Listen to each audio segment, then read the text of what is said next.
শুভ নববর্ষ উৎসব মুখর পরিবেশে পঞ্চগড়ে বরণ করে নেওয়া হলো বাংলা নতুন বছর 1433কে।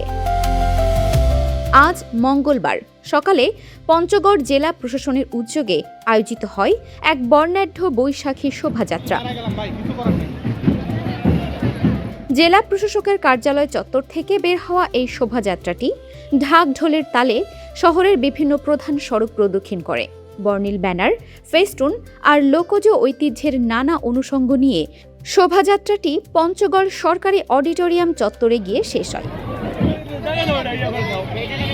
পরে সেখানে এক আলোচনা সভা ও মনোজ্ঞ সাংস্কৃতিক অনুষ্ঠানের আয়োজন করা হয়। নববর্ষের এই উৎসবে প্রধান অতিথি হিসেবে অংশ নেন জেলা প্রশাসক মোসাম্মদ শুক্রিয়া পারভিন। বিশেষ অতিথি হিসেবে উপস্থিত ছিলেন পুলিশ সুপার রবিউল ইসলাম। এছাড়াও জেলার বিভিন্ন সরকারি বেসরকারি প্রতিষ্ঠানের কর্মকর্তা কর্মচারী, শিক্ষক শিক্ষার্থী এবং রাজনৈতিক ও সাংস্কৃতিক সংগঠনের নেতাকর্মী সহ সর্বস্তরের মানুষ স্বতঃস্ফূর্তভাবে এই শোভাযাত্রায় শামিল হন।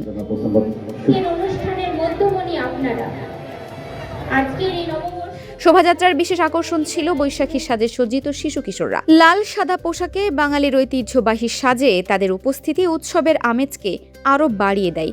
এদিকে নববর্ষের এই উৎসবকে নিরাপদ ও নির্বিঘ্ন করতে জেলা জুড়ে পুলিশের পাশাপাশি বিজিবি সহ আইন শৃঙ্খলা রক্ষাকারী বাহিনীর সদস্যদের কঠোর তৎপরতা লক্ষ্য করা গেছে। Dinajpur TV, multimedia desk.